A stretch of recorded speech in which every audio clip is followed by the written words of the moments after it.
나훔 2장 3절부터 13절 말씀 가지고 오늘 함께 은혜 나누겠습니다. 지난주 말씀은 사람들이 가장 악하다고 여기는 아시리아 왕과 아시리아의 신들을 멸한다는 것이었습니다. 하나님께서는 그러한 대적들을 다 멸하신 것이니 대적들만 멸해준다면 하나님을 섬기겠다고 서원한 약속을 지키라고 했습니다. 대적들을 완전히 박살내는 이유는 그 남은 백성들을 회복시키려고 하신 것이라고 했습니다. 오늘 이어지는 말씀은요, 하나님께서 바빌로니아 군대를 사용하셔서 아시리아를 공격하시는데 아시리아 왕은 그러한 하나님의 공격을 절대로 막을 수 없다는 겁니다. 아시리아의 중심 도시인 니느웨는 완전히 망하고 아무것도 남지 않게 되고 흔적조차도 찾기가 어렵게 된다는 겁니다. 그 군대들과 용사들까지 다 사라지게 하신다는 것입니다. 3절부터 5절은 아시리아 왕은 하나님의 공격을 막을 수 없다는 내용입니다. 3절은 아시리아의 니느웨를 공격하던 메대와 바빌로니아 연합군의 모습입니다. 이들은 하나님께서 보내신 자들입니다. 하나님께서 그들을 사용해서 아시리아를 공격하는 겁니다. 근데 원어에 보면요, 3절은 용사들의 방패는 붉은색이라고 했는데요, 이 용사들은 1절에 나오는 파괴하는 자, 침략군 이렇게 되어 있나요? 파괴하는 자의 바로 용사들입니다. 세 번역은 단순히 적군이라고 번역해서 의미를 알 수 없게 만들어 놨는데요, 용사들이란 왕의 바로 휘하에 있는 왕의 최측근들인 전쟁 영웅들입니다. 왕 곁에 있는 측근 영웅들, 장군들 같은 사람들이에요. 그래서 용사들입니다. 대부분 붉은색의 방패는 적들에게 공포감을 주기 위해서 소가죽으로 만든 방패에 붉은 색을 염색했거나 아니면 이전의 전투에서 피로 물든 것이라고 말하기도 합니다. 분명한 것은 무슨 뜻이냐면요, 공포감을 주려는 것입니다. 그래서 붉은색은 공포감을 주는 것이고요, 고대 군대들이 선호하는 색입니다. 이미 아시리아 군대를 처부수고 나서 니느웨로 진군했을 것입니다. 방패에는 아시리아 군대의 피도 물들어 있었을 것입니다. 그 다음에 나오는 사람들은 개역에서는 무사라고 번역했는데 새 번역은 아무 말 없이 그냥 적군이라는 말에다 다 붙여놨습니다. 근데 원어는 강한 남자들이라는 뜻인데요, 용사들 아래에 있는 군사들입니다. 그러니까 왕의 휘하에 누가 있습니까? 탁월한 용사들, 장군들이 있고 그들 아래에 부하들이 있죠. 그것이 강한 남자들이라는 뜻입니다. 그런데 그들은 옷이 붉은색이라고 했는데요, 이 방패의 붉은색과는 다른 색입니다. 개역은 둘 다 붉은색이라고 번역했는데 새 번역은 또 여기서 붉은색과 자주색이라고 구분을 했습니다. 이 두 번째 색은요, ESV나 NI에 보면 스칼렛이라고 했습니다. 자주색이라기보다는 선홍색입니다. 그래서 고대 군대의 지휘관들이 바로 뭘 입었냐면요, 이런 것을 입었습니다. 이런 색깔의 옷을 입었습니다. 방패는 무슨 색이냐면요, 붉은색은 피로 말라붙은 어두운 붉은색이라면 지휘관들의 옷은 금방 솟구쳐 오르는 선홍색의 피의 색깔입니다. 그 색이 다른 색이에요. 죽은 피의 색깔, 막 쏟아져 나오는 피의 색깔, 이런 것입니다. 이런 색들은 둘 다 적들에게 위압감과 공포감을 주는 색들입니다. 파괴하는 자에 의해서 군대가 소집되던 날에 병거는 번쩍이고 또 금속이 빛이 난다는 것입니다. 영화 배너에서 나오는 것처럼 병거의 바퀴는 번쩍이는 쇠로 만든 칼날이 여러 개 달려 있어서 돌아갑니다. 근데 그 칼날에 빛이 쏟아지면 마치 돌아가면서 타오르는 횃불같이도 보일 수 있습니다. 또 노송나무 창들이 요동한다고 했습니다. 병거의 뒤에 따라오는 병사들이 수많은 창을 들고 빽빽하게 줄지어 있는데 그 창들이 어떻게 됩니까? 너무 많으니까 그것이 똑같이 줄 맞춰서 들고 있는 게 아니겠죠. 사람이 움직일 때마다 움직이겠죠. 그럼 마치 뭡니까? 파도처럼 물결 치듯이 창들이 움직이는 모습인데 이것은 뭡니까? 엄청나게 많은 군대가 있어서 그 창들이 물결치는 것 같다라고 했습니다. 항상 군대는요, 오늘날도 앞에 누가 갑니까? 기갑부대, 탱크 부대가 가요. 그리고 그 뒤에는 보병들이 따라갑니다. 고대의 전쟁들도요, 앞에서는 전차, 병거가 앞서갑니다. 말이 끌고 옆에는 칼날도 달리고 막아 있기 때문에 사람들이 공격할 수가 없습니다. 닿질 않죠. 말바퀴 옆에는 칼날 같은 게 달려있어서 막 돌아가기 때문에 접근할 수도 없고요. 그러나 상대는 높은 곳에 있으면서 몸은 다 가리고 사정없이 지나가면서 빠른 속도로 지나가면서 그냥 쓸어나갑니다. 그럼 그 뒤에 보병들은 따라오면서 하나씩 처리하는 것 뿐입니다. 그래서 이게 고대의 전쟁입니다. 4절은 그 병거가 미친 듯이 달린다고 했는데요. 보통 2-3명 정도가 탑니다. 한 명은 병거를 끄는 말을 조종합니다. 나머지 2명은 뭐 할까요? 긴 창을 들고 휘둘러서 사람들을 미친 듯이 죽이겠죠. 그래서 속도가 빠르고 병거의 아랫부분은 몸은 보호되기 때문에 걸어다니면서 싸우는 병사들은 그냥 당할 수밖에 없습니다. 아무리 수십 명, 수백 명 있어도요, 병거 하나가 빠르게 휩쓸고 지나가면 당해낼 재간이 없습니다. 그래서 개역에서는 대로에서 이리저리 빨리 달린다고 했는데 원어는 세번역처럼 광장이라는 뜻입니다. 큰 길이나 광장에서 병거가 미친 듯이 달려댑니다. 말발굽 소리와 바퀴 돌아가는 소리가 요란하게 울립니다. 오늘날처럼 고무 타이어 같은 게 아니고 그냥 나무에다가 쇠를 붙여서 만든 것이기 때문에 굉장히 요란하게 돌아가죠. 모두를 죽이기 위한 것이 아니라 아무도 도망가지 못하도록 도주로를 차단하고 있는 중입니다. 병거들이 돌면서 빠져나가지 못하게 막고 있는 것입니다. 그 달리는 모양이 횃불 같고 빠르기는 번개 같다라고 했습니다. 그래서 앞에서 설명한 것처럼 바퀴에 달린 칼날들이 햇빛을 받아서 횃불과 같이 보이는 겁니다. 5절을 보면은요, 정예부대를 앞세웠으나 그랬는데요, 공격하는 바빌로니아 왕이 아니라 아시리아의 왕이라고 해석하기도 합니다. 그럼 갑자기 아시리아 왕이 나온 거죠. 한글 개역이나 영어의 NLT나 NIV도요, 아시리아 왕이 공격하려다가 실패한 것으로 번역합니다. 그렇죠. 여기서도요, 정예부대를 앞세웠으나 거꾸러지면서 돌격한다. 벼락같이 성벽이 들이닥쳐 성벽을 부수는 장비를 설치한다라고 했는데요. 개역은 이것을 마치 방어하는 사람들이 방어하다가 실패했다라는 것처럼 번역을 했습니다.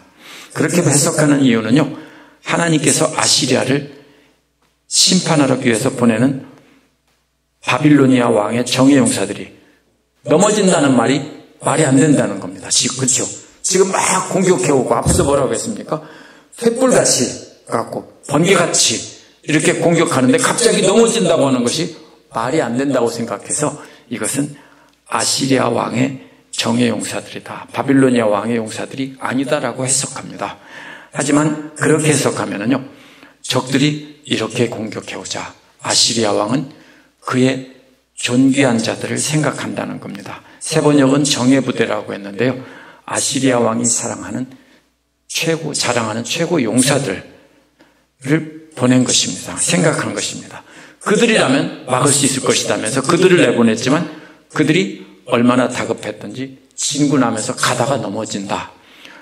그리고 그들은 급히 성벽으로 달려가서 막을 것을 설치했는데 정말로 다급하게 막으려다가 허둥지둥 이렇게 하는 모습으로 해석합니다. 개역은 그렇게 해석했습니다.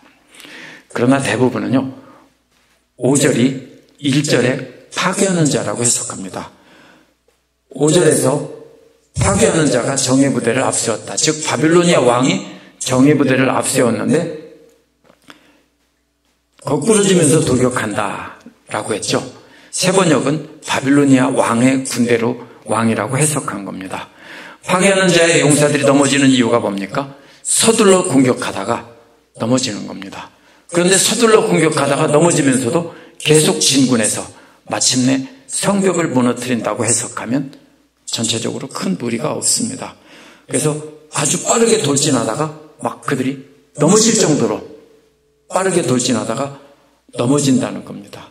그러면서 벼락같이 성벽에 들이닥쳐 성벽 부수는 장비를 설치하고 성벽을 무너뜨린다는 겁니다. 그렇게 되면 6절과 바로 이어집니다. 그래서 6절에서 10절은 니느웨가 성이 멸망하는 장면입니다. 완전히 멸망한다는 겁니다. 6절은 강에 수문이 터지고 왕궁이 휩쓸러 떠내려간다라고 했는데요. 강가에 수문이 열려서 티그리스 강가에 있던 니느웨에 홍수가 나는 장면입니다. 이어서 왕궁이 녹아내린다고 했는데 실제로 녹는 게 아니고 무슨 장면이냐면요. 해변에다가 모래성을 아름답게 쌓죠. 비락해변에 또 가다 보면 가끔 있더라고요. 그럼 파도가 와서 확 밀고 가면 그냥 없어지죠. 그것을 강물에 녹는다라고 한 것입니다. 씻겨 내려가는 겁니다. 근데 문제가요. 티그리스 강이 니느웨에서 2.5마일 떨어져 있습니다.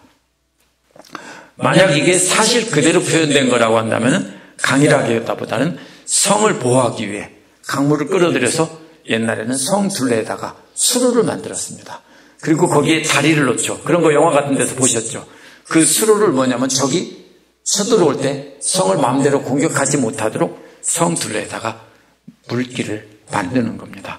그렇다면 그 물이 성 안으로 이렇게 흘러들어갔다라는 뜻일 수 있습니다. 수문을 열어서 홍수가 나게 했다는 뜻일 수 있습니다. 그러나 이것은 비유일 수 있습니다. 강의 수문들이 열리고 왕궁이 떠내려가는 것은 비유로 볼 수 있습니다. 그래서 대부분 실제로 무너진다는 뜻일 수도 있지만 비유적으로 두려움에 마음이 크게 낙심한다는 뜻으로 해석할 수도 있습니다.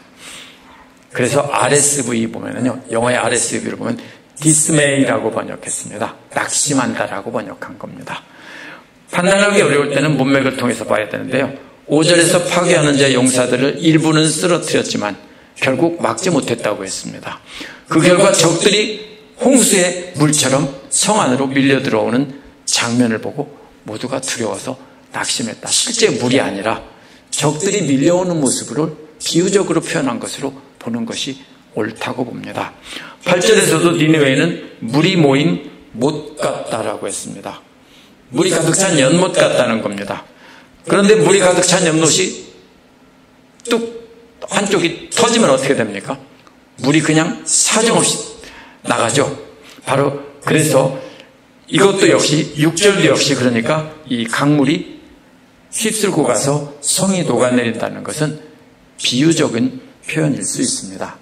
그렇게 점령을 당한 다음에 실제로 보면 왕후가 벌거벗은 몸으로 끌려가면서 가슴을 치며 비둘기같이 슬피 운다고 했습니다. 왕후가 벌거벗은 몸으로 끌려간다는 말도요, 문자적으로 그대로 해석할 수도 있고 비유적으로 해석할 수 있습니다. 문자적으로 해석한다면 가장 아름다운 옷을 입은 가장 강력한 아시리아의 왕비가 벌거벗게 진 채 끌고 가는 수치를 당한다는 뜻일 수 있습니다. 비유적이라면 왕비는 니느웨 성을 뜻할 수 있습니다. 성을 흔히 여인으로 비유했기 때문입니다. 그래서 성이 벗겨지고 그래서 성벽을 무너뜨리는 것을 옷을 벗긴다라고, 여인의 옷을 벗긴다라는 표현을 쓴 곳이 제법 있습니다. 그래서 성벽이 무너지고 보호막이 사라지고 니느웨 사람들이 포로로 끌려간다는 뜻일 수 있습니다. 나훔 3장 5절에서도 니느웨를 여성으로 비유하며 치마를 걷어올려 내 얼굴에 이르게 했다라는 표현이 나옵니다. 그래서 비유적인 표현일 가능성이 매우 높습니다. 8절 앞부분에 보면요. 그래서 니느웨는 예로부터 물이 모인 못 같다고 했는데요. 이 물이 모인 그 못은요, 뭘 뜻하냐면 성 안에 가득 있던 병사들과 주민들을 뜻하는 겁니다. 그래서 성이 무너지니까 물이 빠져나가는 것처럼 다들 어떻게 됩니까? 도망가겠죠. 살려고. 막 도망가니까 아무리 멈추라 해도 안 된다는 거죠. 그래서 8절 뒷부분을 물로 비유한 사람들에게 멈춰라 멈춰라 외쳐도 뒤돌아보는 사람이 없이 다 도망간다는 겁니다. 무너진 성벽 사이로 사람들이 빠져서 막 도망가는 모습을 뭐라고 합니까? 연못물이 터져가지고 새나가는 것으로 비유한 것으로 볼 수 있습니다. 9절은 이제 물이 다 빠져나갔습니다. 물이 다 빠져나가면 연못에서는 뭐가 남죠? 고기들이 바글바글합니다. 그죠? 연못 바닥에. 옛날에 그래서 그런 거 기억납니까? 저수지 물을 풉니다. 그죠? 일부러 저수지 물을 다 퍼내죠, 사람들이. 그러면 뭐가 남습니까? 고기만 남죠. 작은 저수지나 연못을 그렇게 했던 적, 어릴 때 그거 많이 봤습니다. 바로 그런 것처럼 여기서 물이 다 빠져나간 뒤에는 노략질하는 장면입니다. 은을 노략하라, 금을 노략하라라고 했습니다. 보물이 끝도 없고 모든 신기한 것이 정말로 풍부하다라고 했습니다. 정말로 많다는 겁니다. 그래서 10절에서 다 털어가고 나니까 아무것도 안 남았어요. 그래서 빈털터리가 되었다라고 합니다. 10절은 그래서 털리고 털려서 그랬는데요. 텅 비었다, 텅 비었다. 2번 외치는 말입니다. 텅 비었다, 텅 비었다. 그렇게 텅 빈 것만이 아니라 그 다음에는 쓰레기가 되었다. 이런 말이 나옵니다. 그래서 남은 건물들이 다 부서졌다는 것입니다. 세번역은 그 다음에 떨리는 가슴이라고 했는데요. 원어는 심장이 녹는다는 뜻입니다. 심장이 녹아내린다는 말은요, 두려움 때문에 용기를 잃고 적과 더 이상 싸울 수 없는 단계입니다. 두려움의 첫 번째 단계입니다. 두 번째는 뭐라고 했냐면요, 후들거리는 무릎이라고 했죠. 원어는 어떻게 되냐면 무릎이 후들거려서 무릎이 부딪힌다는 겁니다. 막 후들거리면 무릎이 부딪히겠죠. 그러면 서 있을 수가 없게 되는 거죠. 그럼 어떻게 하겠습니까? 주저앉겠죠. 그런데 또 문제가 생깁니다. 아픈 허리라고 그랬죠. 끊어질 것처럼 아픈 허리. 앉아있는데도 허리가 너무 아파서 앉아있을 수조차도 없다는 겁니다. 그래서 마지막에는 어떻게 합니까? 드러눕죠. 우리도 정말 힘들면 앉지만은 더 힘들면 어떻게 됩니까? 못 앉아있죠. 드러눕죠. 그래서 마지막에는 드러누는데 얼굴이 어떻게 됐어요? 하얗게 질렸어요. 이것은 무슨 뜻입니까? 아주 심해진 상태로 하얗게 질려서 죽어가는 상태를 뜻하는 겁니다. 그래서 두려움에 떨고 있는 그 심장이 녹아내리고 그러면서 무릎이 막 흔들리고 그 다음에 털썩 주저앉다가 마지막엔 드러났다가 얼굴이 창백해지는 그런 순서대로 나타나는 장면입니다. 이 말씀은요, 이 부분은 니느웨 성이 멸망하는 장면을 한편의 동영상처럼 그림처럼 그린 것입니다. 우리가 이것을 이해를 못하면 우리가 무슨 뜻인지 잘 모르죠. 니느웨가 점령당하고 포로로 잡혀가고 나머지 사람들은 물 빠져나가듯 사정없이 도망가는 장면, 그리고 아무도 없는 성을 보물들을 다 털어간 뒤에 아무것도 남지 않게 되고 쓰레기더미만 남게 됐다는 것입니다. 그 마지막에 남은 것은 뭡니까? 죽어가는 사람들입니다. 칼로 칠 것도 없어요. 바빌로니아 군대들이 너무 두렵기 때문에 심장이 녹아내리고 저절로 쓰러져서 졸도해버리는 사람들입니다. 11절에서 13절은요, 그렇게 멸망한 니느웨를 흔적조차 찾기 어렵게 하신다는 것입니다. 이제 비유가 바뀌었습니다. 사자굴의 비유로, 사자들의 비유로 바뀌었는데요. 2장 10절에서는 니느웨가 텅 비어서 폐허가 되었다고 했는데 11절에는 니느웨를 사자굴로 비유했으면서 사자굴이 어디 있냐는 겁니다. 니느웨를 사자의 굴로 비유하면서 사자의 굴이 흔적조차도 사라졌다는 겁니다. 어린 사자들을 먹이던 곳이 어디 있냐고 묻습니다. 수사자와 암사자가 가던 곳이 어디 있냐고 했습니다. 그 새끼들은 또 어디 있냐고 했습니다. 아무것도 사자들을 두려워할 것이 없었지 않냐는 겁니다. 사자보다 더 무서운 동물이 어디 있습니까? 그런데 지금은 다 사라지고 사자 굴조차도 어디 있는지 알 수가 없다는 것입니다. 원래는 사자만 죽었으면 어떻게 됩니까? 굴은 그대로 있어야 되죠. 사자 굴이 어디 있냐는 겁니다. 니느웨가 완전히 파괴됐다는 뜻입니다. 껍데기도 안 남았다는 뜻입니다. 앞에서 그래서 뭐라고 했습니까? 쓰레기 더미, 폐허가 되었다고 했죠. 사자는 무엇입니까? 강함을 상징하는 동물입니다. 그 힘으로 모든 동물을 다 잡아먹습니다. 사실은 호랑이하고 함께 산다면 호랑이가 왕입니다.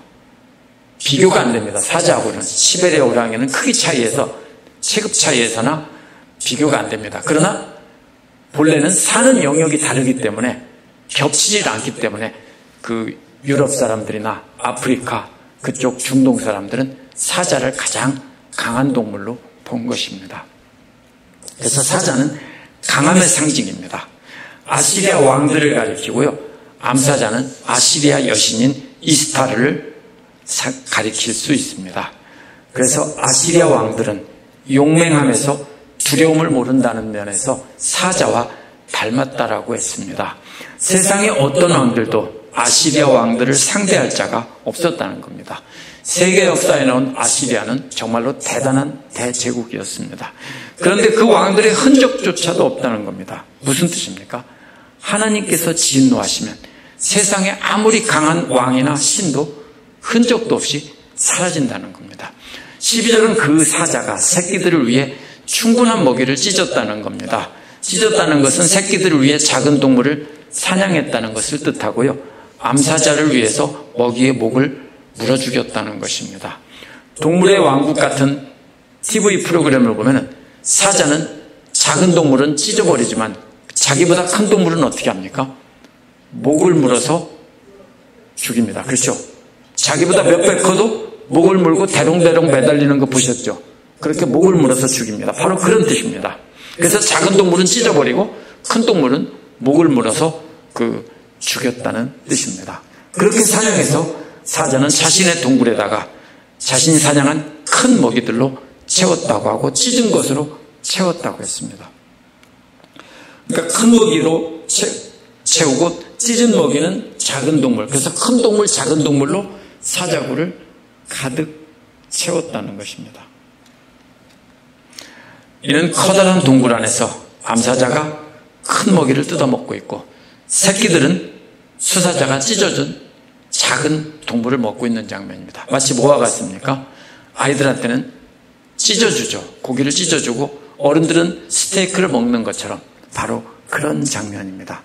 이게 무슨 뜻입니까? 과거 아시리아가 주변 나라를 침략하고 정복해서 많은 것을 빼앗아다가 자신의 나라의 백성들을 배불리 먹인 것을 비유로 말한 것입니다. 니느웨는 모든 나라에서 가져온 진귀한 보물로 가득 찼고 음식들도 넘쳐났습니다. 그런데 지금은 그 니느웨가 어디 있냐는 겁니다. 흔적조차도 찾아볼 수 없을 만큼 완전히 사라졌다는 것입니다. 이게 무슨 뜻입니까? 현실은 니느웨는 엄청 강한 상태입니다. 그런데 이 나훔의 예언에서는 그렇게 된다라고 하는 겁니다. 13절은 보라라고 외치는 말로 시작하는데요. 놀라운 광경이 벌어질 것이니 잘 보라는 겁니다. 새로운 예언이 시작된다고 할 때 많이 쓰기 때문에 이것은 3장과 연결되는 것으로 보는 사람이 많습니다. 그런데요, 젊은 사자라는 말로 있기 때문에 2장 끝부분과도 연결이 됩니다. 세 번역은 새끼 사자라고 했는데요, 원어는 젊은 사자를 뜻합니다. 그래서 젊은 사자나 새끼 사자나 언제가 제일 사람은 젊죠? 16, 18 그런 때겠죠. 그런 때가 제일 젊은 때죠. 여기서도 가장 힘세고 왕성하고 날쌘 그런 새끼 사자들, 아기 사자라는 뜻이 아니고요.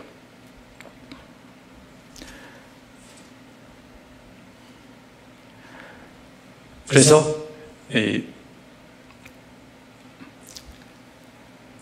이 부분은요, 2장 끝부분에서 말씀하신 사자의 비유를 자세히 풀어서 말씀하신 것으로 볼 수 있습니다. 만군의 주께서 말씀하신다는 말은 온 세상 모든 군대들의 대장이라는 뜻입니다. 아시리아가 까불지만은 사실은 여호와 하나님께서 온 세상 모든 군대의 대장이라는 겁니다. 하나님의 힘을 나타낼 때 쓰는 말입니다.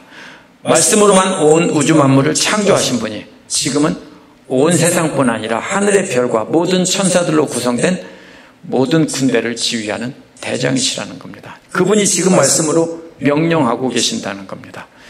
그러면 그 명령 그대로 다 된다는 겁니다. 보라라는 말과 연결하면 놀라운 광경이 시작될 테니까 잘 보라는 겁니다.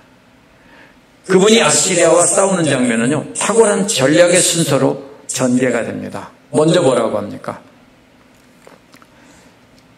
내 병거가 병거들을 불살라 연기가 된다고 했습니다. 가장 중요한 무기가 뭐냐면 병거죠.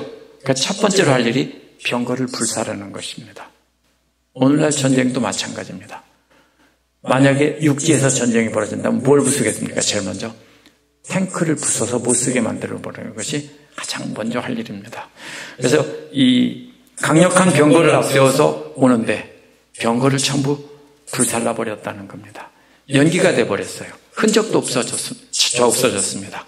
2장 11절에서 사자굴이 어디 있는지 흔적조차 찾을 수 없다는 것과 같은 통하는 말로 불에 태워져서 병거의 흔적조차 없다는 것입니다. 그 다음에 뭐가 나옵니까? 너의 새끼 사자들은 칼을 맞았다겠는데요. 칼이 젊은 사자들을 먹어버렸다라는 뜻입니다. 젊은 사자들은요, 아시리아 군대의 용사들이고 힘의 상징입니다. 그런데 칼이 그 젊은 사자들을 다 먹어버렸다는 겁니다. 다 칼이 먹어버리고 소화시킨 쓰레기만 남았습니다. 젊은 사자가 칼이 소화시킨 쓰레기가 되면 더 이상 먹이를 물어올 수 없죠. 그러면 그 다음에 뭐가 남았습니까? 아기 사자들이 남았습니다. 아기 사자들은 굴 안에 있는데요, 다 굶어 죽는 겁니다. 그런데 여기서 한 가지가 더 나옵니다. 혹시나 그 땅에 먹이가 남게 되면 아기 사자들이 그 먹이를 주워 먹고 살아남아서 다시 큰 사자가 될 수 있기 때문에 마지막에는 어린 사자들도 완전히 굶어 죽도록 그 먹이도 다 치워버리고 남지 않게 하시겠다는 겁니다. 이것은요, 이제 3장에서 연결되는 게 아니라 2장에서 말한 사자의 비유로 말한 것을 하나님께서 그 니느웨를 완전히 뿌리채 뽑아서 완전히 없애버리겠다라는 것을 말하고 있는 겁니다. 마지막으로 뭡니까? 소식을 전하는 자, 전령이라고 했죠. 전령의 소식이 들리지 않게 한다는 겁니다. 전쟁에서 패하고 군대가 다 죽었어도 누구는 남습니까? 전령은 남아서 가서 소식 전하라고 하는 겁니다. 맞죠? 다 죽었고 우리 군대가 패했어요. 그러면 전령은 거기서 죽으면 안 돼요. 돌아가서 자기 나라 백성들에게 성 안에 뛰어가서 우리 군대가 다 망했습니다라고 알려줘야 됩니다. 근데 뭐 어떻게 돼요? 전령의 전갈도 안 들린다고요. 전령까지 다 죽었습니다. 그래서 이제는 소식 전하는 사람이라도 남아있다면 거짓으로 협박을 해서라도 그 사람들을 적군에게 파견해서라도 어떤 협상을 하거나 거짓 타협이라도 할 수 있는데 해볼 수 있는 게 아무것도 없다는 뜻입니다. 오늘 말씀에서 아시리아를 공격하는 군대는요, 실제로는 메대와 바빌로니아 연합군입니다. 그러나 이것은 하나님께서 그들을 쓰시는 거고요. 하나님께서 바로 아시리아를 멸망시키는 장면입니다. 그때는 아무도 막을 수 없다는 겁니다. 지금은 바로 하나님을 대적하는 자들이 득세하는 세상입니다. 오늘날도 뭐라고 합니까? 성탄절에 메리 크리스마스라고 말하면 가만 안 둘 거야. 그죠? 뭐라고죠? 해피 할러데이. 아니, 메리 크리스마스를 크리스마스라고 말하지 못하는 게 말이 돼요? 그게 오늘날 세상이에요. 하나님을 대적하는 세상은요, 온갖 보물과 부귀영화가 가득한 화려한 세상과 똑같습니다. 오늘날도 똑같습니다. 옛날에도 그랬어요. 그런데 니느웨처럼 결국 다 망하고 파괴되고 잡혀가고 도망가고 약탈당하고 아무것도 남지 않게 된다는 겁니다. 이게 무슨 소식입니까? 불쌍하다? 그 사람들에게 죽을 고통을 당하던 그 남은 자들한테는 뭡니까? 기쁨의 함성을 외치는 그런 기쁜 소식인 겁니다. 무슨 뜻입니까? 하나님을 믿는 자들에게는요, 기쁨과 용기를 주는 것입니다. 그래서 하나님의 백성 중에서 남은 자들에게 용기와 희망을 주는 것입니다. 오늘날도 마찬가지입니다. 우리가 환난 중에서 믿고 살아가지만 하나님의 말씀을 듣고 용기를 갖게 되는 겁니다. 이처럼 니느웨가 멸망한 장면을 비유를 통해서 생생하게 전달하는 것은 그 남은 백성들에게 용기를 주는 겁니다. 회개하고 하나님께로 돌아오는 자들을 구하시겠다는 겁니다. 모두 다 구하는 게 아닙니다. 천지만물을 창조하신 분께서 지금 현재도 세상 악한 자들이 천하 모든 세력을 점령하고 있는 것 같지만 하나님께서는 흔적도 찾을 수 없게 만드신다는 겁니다. 그렇다면 현재 하나님을 믿고 의지하는 사람들을 위협하고 괴롭히는 세상의 악한 세력들은 두려워할 대상이 아닙니다. 때가 되면 연기조차 찾을 수 없게 될 것이기 때문입니다. 이 세상에 있는 것들을 사랑하고 두려워하면 안 되는 겁니다. 어쩔 거예요? 돈이 아무리 많으면 어쩔 거고요. 아무리 힘이 세고 높은 사람이면 어쩔 거예요. 짧은 세상 살고 나면은요, 그 사람들 늙으면 어떻게 됩니까? 병상에 누워서 링겔 꽂고 살아가는 존재가 될 수밖에 없습니다. 그러다가 죽겠죠. 그렇기 때문에 세상에 그런 것들은 다 사라질 것이기 때문에 우리가 이 땅에 살면서 그런 세상을 두려워하지 말고 하나님 한 분만 두려워하라는 것입니다. 기도하겠습니다.